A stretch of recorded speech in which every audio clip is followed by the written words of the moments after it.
So pre-midsem we were looking at problem discretization, and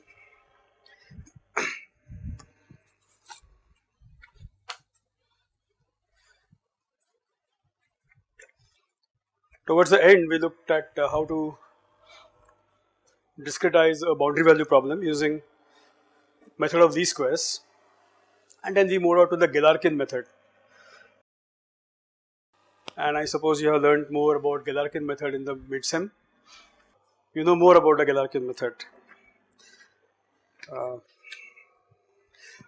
Now before I move on to now tools, I just want to finish off one topic, that is least square estimation. So there is one more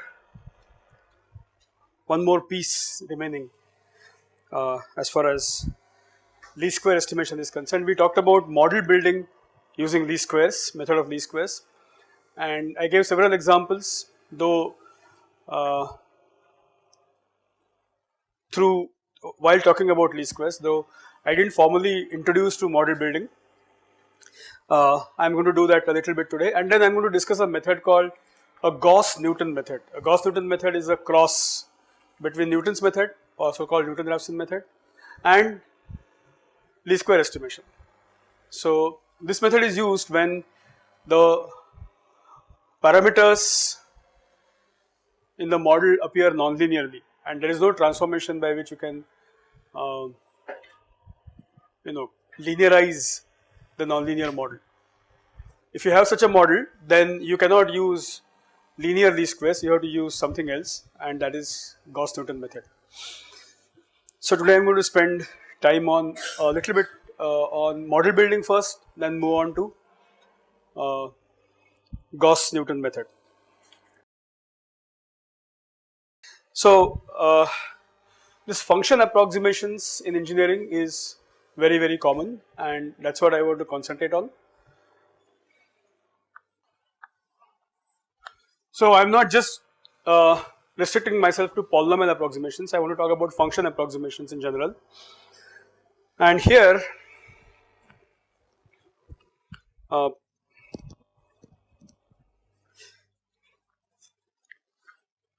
we are talking about a function y is some function of a vector x and some parameters theta plus error. We are talking about a model of this form where f is some function, okay. Y here is typically a scalar value, x can be a n dimensional vector in general, and theta is an m dimensional vector, E is the approximation error. Well, when I am writing this model, I am already making some assumptions, and I want to free you from that particular assumption right now to begin with. Let's not worry about this error, where the error appears. We'll look at the error a little more systematically. So y is some dependent variable, x is a vector of independent variables, theta are the parameters in the model, and then I want to fit a model of this form, okay. I want to fit a model of this form, and I have given you examples. First example was Cp versus C square, or Cp is equal to A plus Bt plus Ct square plus Dt cube, okay. In this particular example we have y corresponding to Cp and x corresponding to T. I gave you a second example, was Nusselt number equal to, you have correlations like this, right, and in this case y corresponds to Nusselt number and x corresponds to Prandtl number, Reynolds number, and mu by mu s.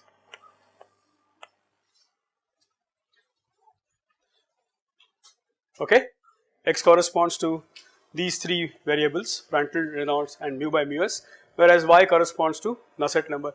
You have correlations for Schmidt number, you have correlation for Sherwood number, mass transfer.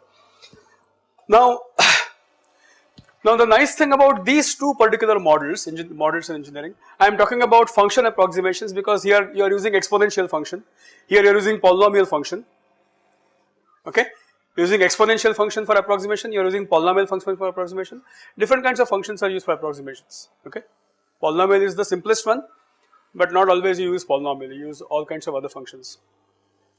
Okay, and then the problem is, given data of Cp and temperature, you want to estimate A, B, C, D, or in this case given data of Nusselt number, Prandtl number, Reynolds number and mu by mu s, you want to estimate A, alpha, beta, gamma, right? And what was nice about these two models was you could transform them to a linear in parameter form. This is already a linear in parameter form, isn't it? The model parameters appear linear. When you say something is linear, you have to remember the basic definition. Any function g of x, so g of theta. Okay, if you can write alpha theta 1 plus beta theta 2 is equal to alpha g of theta 1 plus beta g of theta 2. When I am saying that this particular model is linear in parameter, what is the parameter vector here? Theta is A, B, C. What is the parameter vector here? A, alpha, beta, gamma. Okay, so when I am saying that this particular model is linear in parameter, which means this definition holds with respect to theta. Okay, if I take 2 theta, theta 1, theta 2, okay, I can write f of theta, g of theta will be, in this case g of theta will be a plus bt plus ct square. Okay, if I take 2 theta parameters a, b, c and a prime, b prime, c prime, then I can write as addition of two functions. Okay, which means a, b, c here appear in a linear manner. If you try to apply this definition to the second function, it will not hold. Okay, because this is not a linear in parameter function, right? The parameters are alpha, beta, gamma, obviously they are not appearing in a linear manner. Okay, so but the saving grace here was I could do a transformation. Okay, so I could actually make a transformation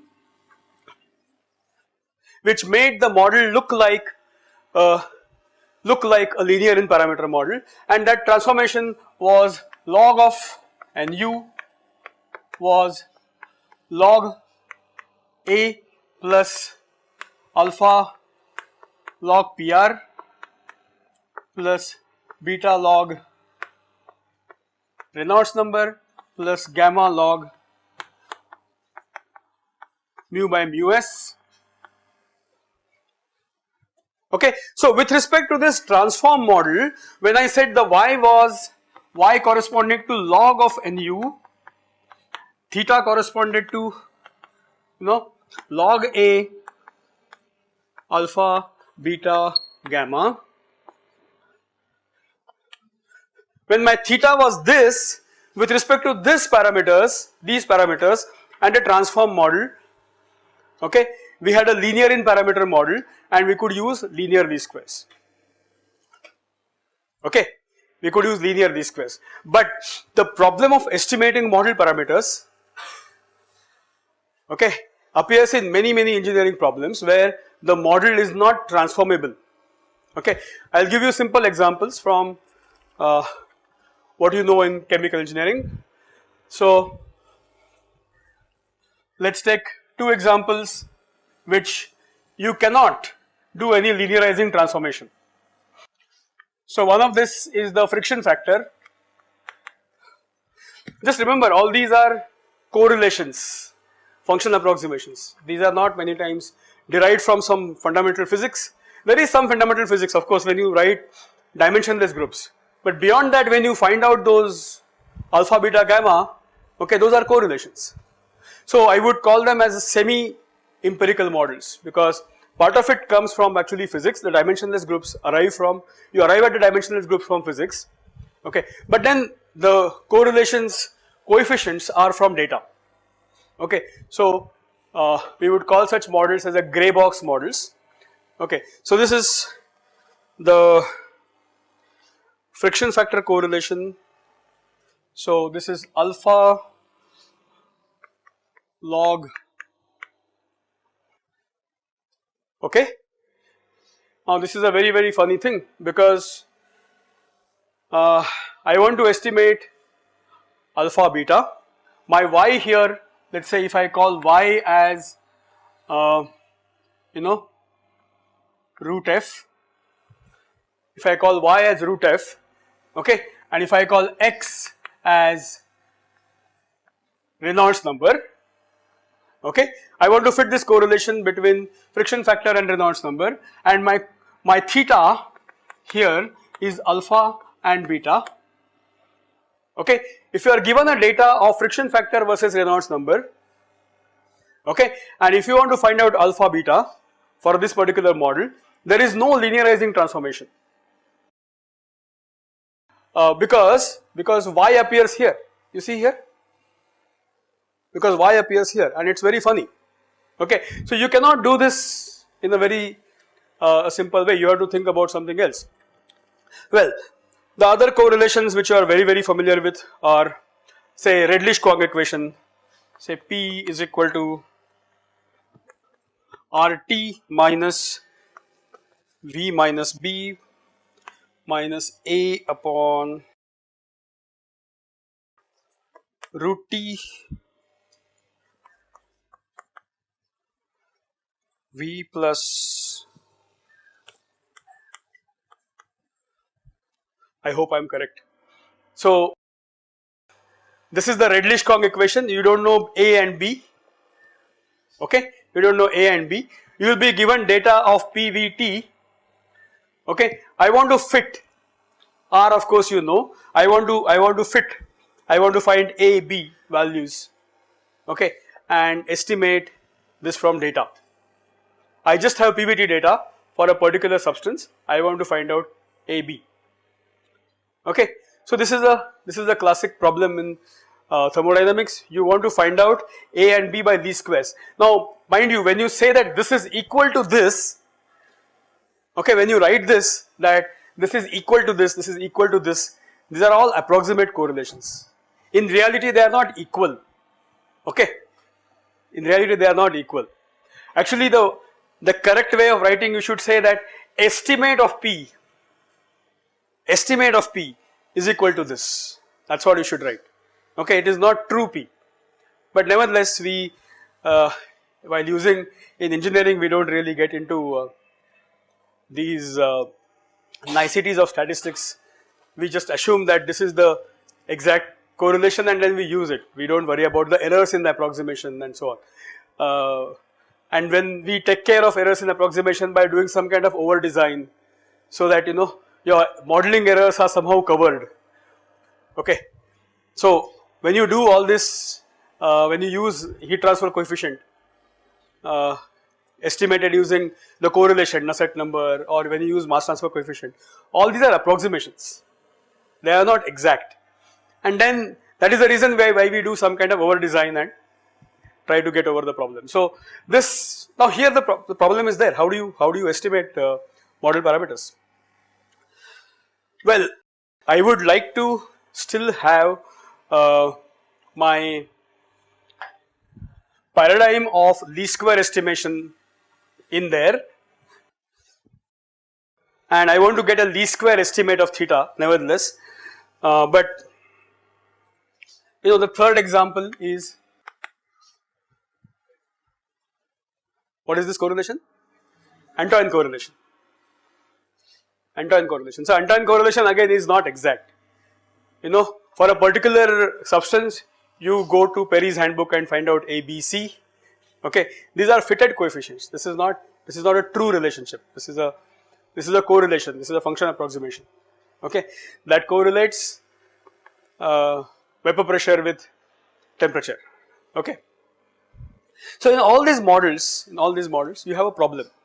See, so I would classify the models in two classes. One is I have a model which is, I have this model y is equal to f of x theta.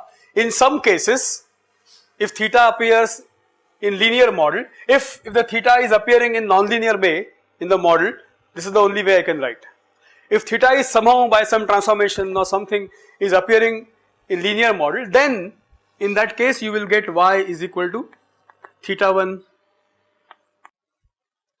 Okay, see, this is linear in parameter model, this is general nonlinear in parameter model.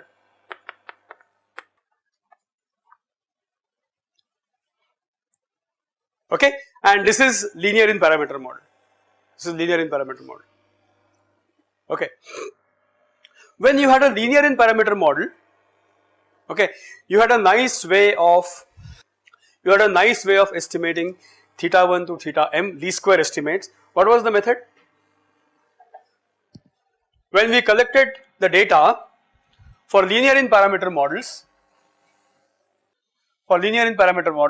we could write this from the data, that is y1, y2,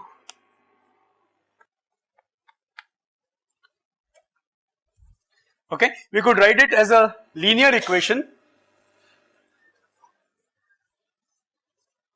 large number of equations, less number of parameters, and we could solve this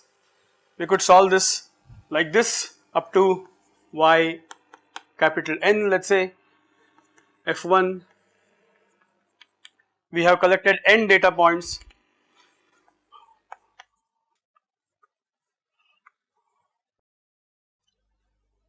right. We wrote like this, we said that we have a large number of equations, and we assigned error in approximation only to error in the equation. We assigned error in approximation to error in equation. What if your x itself is wrong?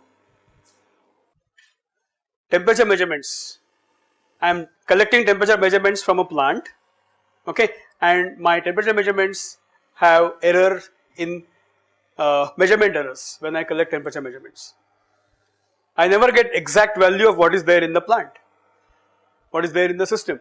I get always an error picked up because of variety of reasons. It could be, if I have a electronic system which is collecting data, there could be noise entering my data because of variety of reasons, some fluctuation in the circuit, some loose contact, okay. So temperature inside, let's say my system is 100 degrees, I might get 101, I might get 199. I know that boiling point of water, I am dipping a thermometer in Bombay, in boiling water, it should be 100. I don't get 100, I get 100.5, 100.2. In fact, if you collect the data in a computer, you will see it is all fluctuating around 100. You never get 100. Actually, you expect 100, right? It should be exactly 100. But so when I am developing a model of this form, okay, my x is T, but my temperature itself could be wrong. Okay. Well, there could be errors in the estimation of PV. Okay, so there are actually three kinds of errors. One is errors in the measurement.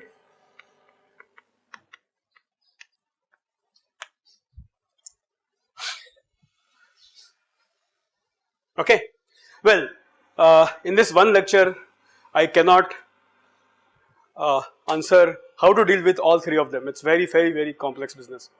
How to separate these errors and get a correct model would probably require almost half a course to deal with all of them. The simplest one is the so-called equation error. So we have three possible sources of error. Your x here, your y measurements could be wrong. Okay, your x here, inputs to the model, they could be wrongly measured. Okay, PVT data I am collecting, pressure sensor can give me wrong data, slightly wrong data. volume estimates could be wrong, temperature measurements could be wrong. Okay, so now see, when you propose a model, you see the trouble when you are developing a model. When you propose a model, you are saying that true pressure equal to true volume into true whatever PVT relationship. You say that it holds for the true volume and true pressure and true, but when you measure there are errors. You don't know what is the truth, and you take 100 measurements, each one of them has an error. Okay, so how do you arrive at the correct? So it's a very statistically or in terms of statistics, it's not so easy problem to solve. Well, that these are the two possible sources of errors in the measurement itself. The third is that your expression which you are fitting itself is an approximation, right? Cp versus temperature. Okay, I may choose to fit a line, or I may choose to fit a parabola, or I may choose to fit a cubic equation, depending upon the range I am covering. Okay, and the fit I get, if there is a temperature range is large, I may want to fit a cubic equation. If temperature range is small, linear equation might do. Okay, so there is an error when you propose a model, because these are approximate correlations. There is error committed when you do that, and there are error committed in the measurements. Right now, I am going to blame everything to equation error. I am not going to worry too much about these errors. Okay, I am not going to worry too much about errors in the measurement. Let's say we try to remove the errors in the measurement by taking repeated measurements and taking averages. Okay, and we try to do some kind of compensation for, let's assume for the time being, because dealing with modeling problem when you blame everything to equation error is much easier than dealing with the modeling problem when you want to consider all the three errors. In the notes I have discussed briefly about what is done when there are all the three errors, but solving that problem can become fairly complex. Okay. Now I just want to do one thing now. My aim right now is that if I have a nonlinear in parameter model, okay, can I somehow extend what I could do here? What you could do here? You could use method of least squares. How was the method of least squares? So I call this vector as capital Y. Let's say this matrix was my A matrix. This is my theta vector. Okay, and this is my error vector. This is my error vector, and then I had a very nice way of estimating or generating the least square estimates, and then we looked at its variety of interpretations from geometric viewpoint, and we arrived at the results from the algebra and so on. So minimum of with respect to theta, error transpose error, this we could find analytically, and we got theta least square is equal to A transpose A inverse A transpose Y. Everyone with me on this? We got these least square estimates. Okay. That is because this particular model was linear in parameter model. We could get least square estimates for the special case when all the errors were blamed to equation errors. These are called as equation errors. Okay, I am going to blame everything to the equation errors. This model, general model, which is nonlinear in parameter, can I do something so that I use this kind of expression to arrive at a solution for the nonlinear model? I am not able to transform. I am not able to transform. If I am removing here all those models which are transformable. Okay, so all those models, Nusselt number equal to something which are transformable, I am just removing them by linearizing transformations. I am talking about the models like PVT relationships, Redlich-Kwong equation, where you cannot transform, or that friction factor, that Blasius correlation, it's called Blasius correlation. Friction factor correlation is, you cannot transform, there is no way you can do it. Okay, how do you now come up with a way of using this business A transpose A inverse A transpose Y, okay, and still estimate this parameters of this theta. This method which I am going to derive is called as Gauss-Newton method. Okay, Gauss-Newton method plays the trick. Well, as I told you that there are very limited options when it comes to approximating some things. We have looked at two options previously. One option was interpolation, other option was Taylor series approximation. In fact, the Taylor series approximation gave rise to Newton's method, if you remember, right? I am going to use the same trick.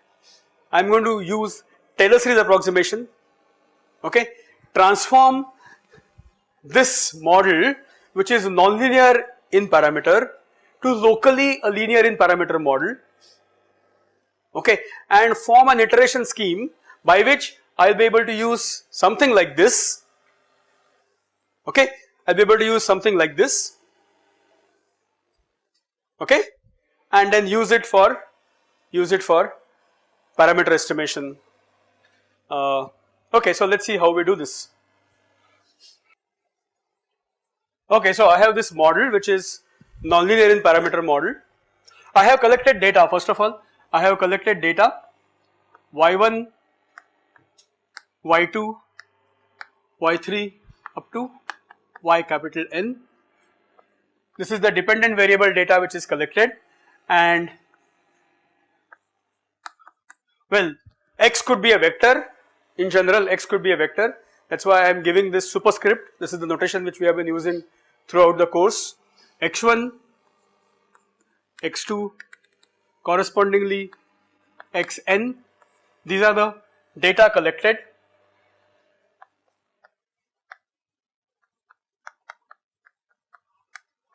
This is the data collected, and I want to fit a function form which is y is equal to f of x theta plus error. I want to fit a function form, okay. Now, before we go to this method of least squares or successive least squares, Gauss-Newton method, let us first look at what is the raw problem, then we will see how to form the. So, what kind of equations that you have here? If you have this data and this y, if I am proposing a model which is equation error model, I will call this equation error model.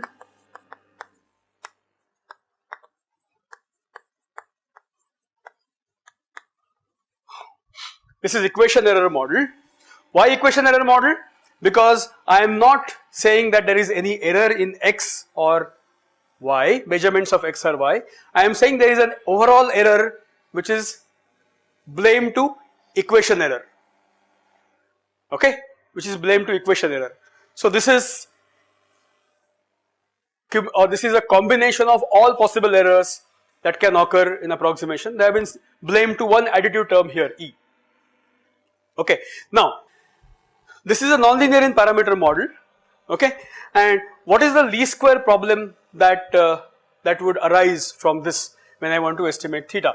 So what was the problem here? E transpose E, if you remember here, what is E transpose E? This is summation I going from 1 to n EI square, right, okay. So in this case my problem would be very similar. So I have these equations coming from this data, y1 is equal to f x1 theta plus E1, y2 is equal to f x2 theta plus E2. These are my data points y1, y2, x1, x2. I am just substituting them in my equation form. How many equations I will get? Capital N equations I will get, large number of equations, okay. So likewise I will get yn is equal to f xn theta En, right. I got this n equations, capital N equations. In how many unknowns? Theta, there are only m unknowns. So here theta belongs to Rm. there are m parameters to be estimated. M could be typically 3 or 4 parameters to be estimated. You have data which is 100, 200 data points, large number of data points. So now here you have large number of equations in only 4 unknowns, okay. How do I want to estimate theta? So I will define an error EI, that is yi minus f xi theta, okay. If I guess a value of theta, if I somehow guess a value of theta, I can estimate the error, right, because x is known to me, y is known to me, right, x is known to me, y is known to me, somehow I guess a value of theta, okay. See, for example, this relationship, you are fitting in some homologous series, you take a, b, c values for the previous series, you get a good guess, okay. That may not be too far away from the next compound, then you are giving a good guess, then you can compute EI, right, if I give a guess. Now the way I want to estimate theta is again by least squares, so I want to estimate, minimize with respect to theta sigma EI square, I going from 1 to n, okay. Let's call this objective function as phi. This is my objective function, okay. How do you solve this problem?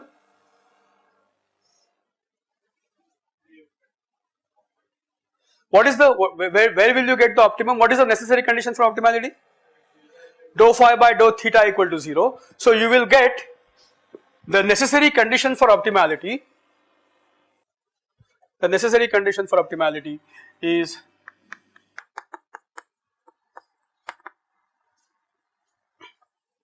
there are m parameters.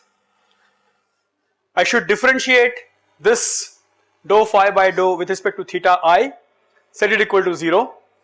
How many equations I will get? I will get m equations in m unknowns. Typically these m equations in m unknowns will be non-linear with respect to theta. I can solve it by Newton-Raphson. I get m equations in m unknowns, theta unknowns, I can solve these equations by Newton-Raphson. That could be a way to go, okay, that could be a way to go. You could just give this problem to the Newton-Raphson solver. Newton-Raphson solver keeps guessing every time it differentiates, very painful task, every time it differentiates, and then it, well, I can do the same thing by a little bit modification which is called as Gauss-Newton method. So that's what I am going to now derive at, okay. So now what I am going to do is I am going to come up with an iterative procedure to solve the same problem. I want to solve this problem, okay, but with a little bit of modification, okay. So what I am going to do now here, okay, I am going to linearize this model, okay. If I linearize this model, that will help me solve the problem in slightly different way, okay. So let's say theta bar is my guess,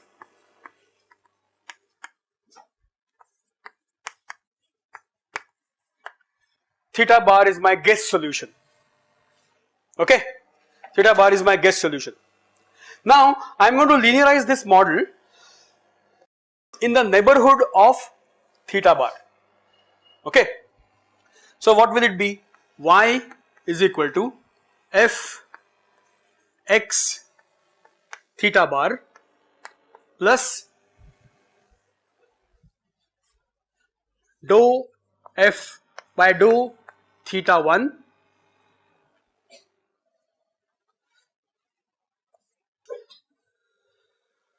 okay. I am going to linearize this using Taylor series expansion, okay. Now this E here was defined when the model was exact, okay. Now I am approximating the model, so I am going to replace this by a term epsilon. I am going to replace this by a term epsilon. Now just remember, this data x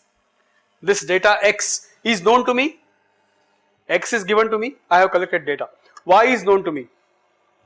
If x is known to me and if I have a guess theta, this value is computable. This is a known value. Okay.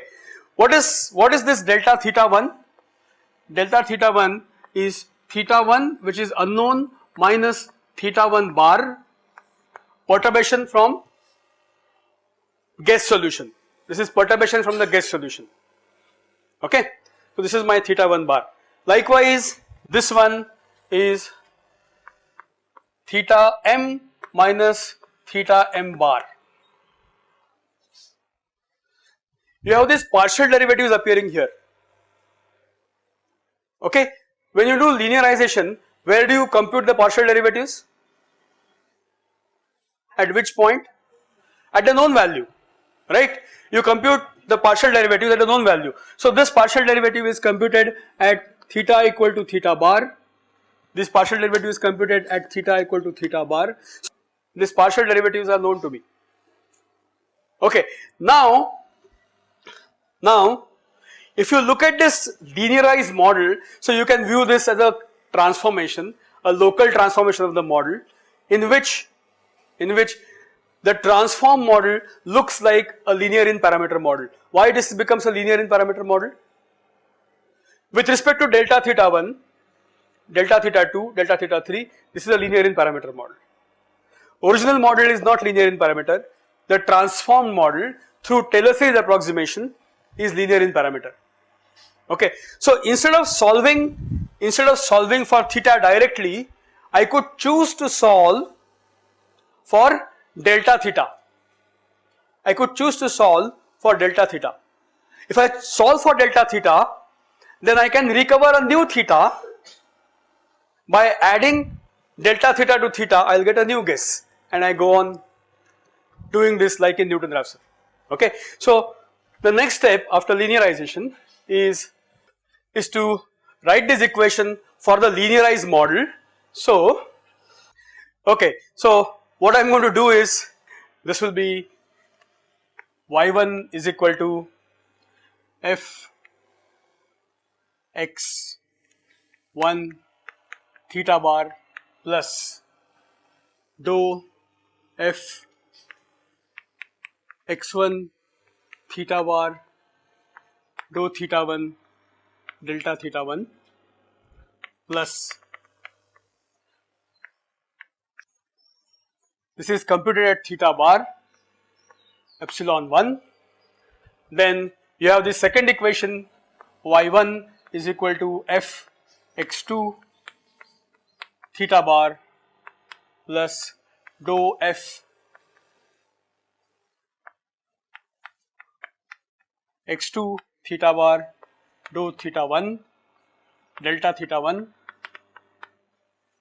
dou f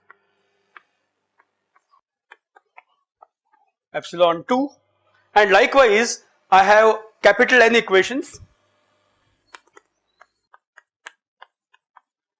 The notation becomes little bit complex, but if you understand the concept, it's not at all difficult. So I write these equations at theta m delta theta m plus epsilon n. So okay, I have capital N equations with me now, okay, which are linearizing transformation through Taylor series. Okay, these are partial derivatives. These are the partial derivatives computed at x1 theta bar, this partial derivative computed at x2 theta bar, and so on. So at each point, each data point, you are linearizing the nonlinear equation using Taylor series approximation, ignoring the terms higher than the second order, and getting this transformed linear equation. Okay. Now with respect to delta theta 1, delta theta 2, delta theta m, these are linear in parameter because these partial derivatives are computed at a fixed point, they are known to you. Okay, these are known to you. this f is known to you, this y is known to you. Okay, so now I can apply A transpose A inverse business. Okay, I have to do it iteratively. So now how to come up with the A transpose A inverse business? Let's go back here. Now watch carefully what I am doing. Now on the left hand side is going to be y1 minus f x1 theta bar, y2 minus f x2 theta bar, likewise yn minus f xn theta bar is equal to this dou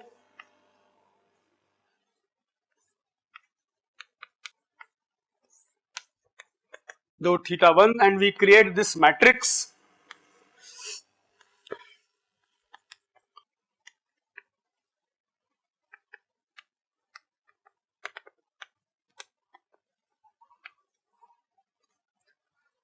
okay.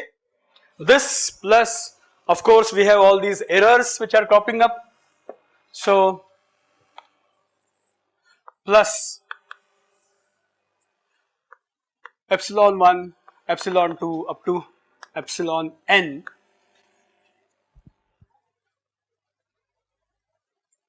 okay, epsilon n. So let me call this matrix as A theta bar. Why theta bar? Because theta bar is a guess. Theta bar is a guess. Okay, so this matrix is a function of your guess. Okay, but if you give me this equation, here y1 to yn is known, theta bar is a guess, so this part f is known, so this vector is known. Okay, let's call this vector as delta y. Let's call this vector as a theta. Let's call this vector as delta theta. Okay, then we know how to solve this. We know how to get least square estimates of delta theta, isn't it? We know how to get least square estimates of delta theta.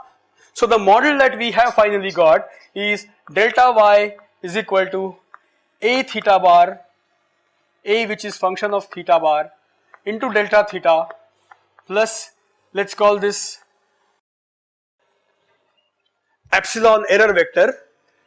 Okay, that is, these are all small epsilon and this is a big epsilon. If you can't see it, you should think about it as a big epsilon. So let me draw it as capital epsilon. So this is my capital epsilon, and what I would like to do is to find out now, minimize epsilon 1 square to epsilon n square with respect to delta theta. This problem can be solved analytically. How to solve this problem? So what I do here is delta theta least square is equal to a theta bar transpose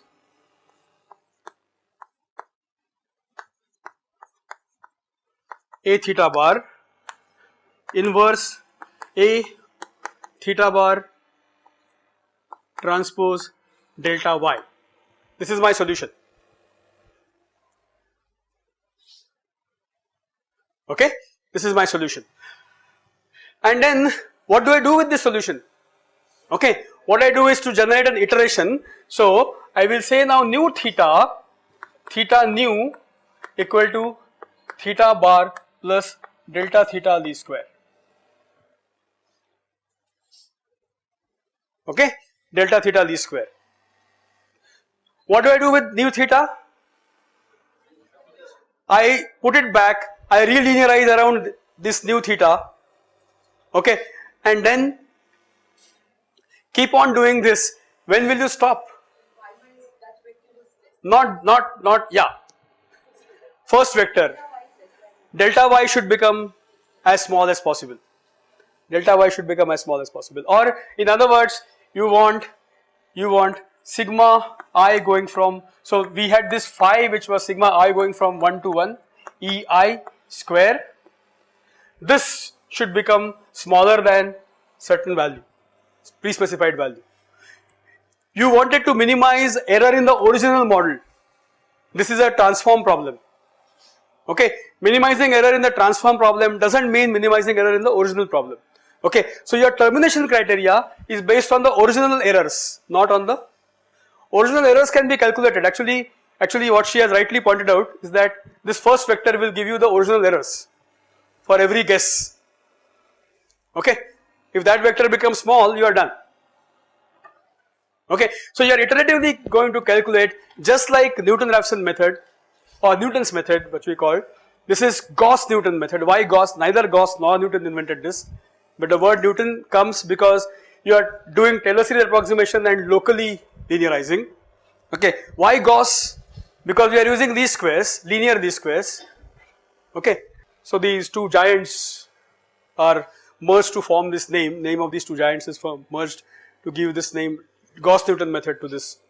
So if I write a formal algorithm, of course I will say that instead of theta bar, I will say that you start with a guess theta 0, okay, and then you get theta 1 from theta 0 and theta 2 from theta 0 and so on. So my iterative algorithm would look like, theta k plus 1 is equal to theta k plus delta theta k. My iterative algorithm will read like this, and where delta theta k is the solution of A theta k transpose A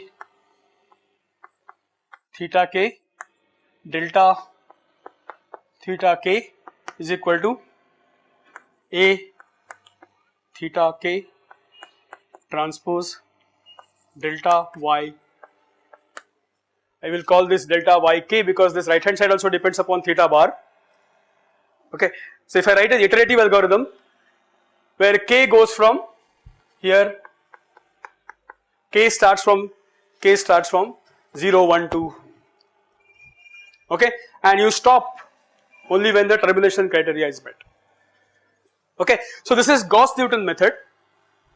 This can be used to estimate parameters of any nonlinear in parameter model. You don't have to worry about linear in parameter case, and just like Newton-Raphson, you can use this iteratively to come up with a estimates of the parameters.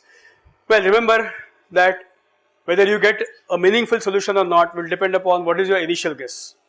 So this guy is most important, theta 0. Okay, you have to give a correct guess, and this will come only from your engineering knowledge. Okay, so how do you give a good guess? Okay, that's where you need your engineering, physics, chemistry, whatever background to come up with a good guess. If you give a good guess, this method will converge to the solution. This is an iterative procedure, unlike the earlier case where you could find the global solution in one shot. Okay, that's not possible here. Here you may not get a global solution. You might get a local solution depending upon your guess. You might go towards a local minimum. You are minimizing a problem iteratively by formulating a linearized problem which looks like linear least squares, and then a sequence of linear least square. See what is done in Newton's method?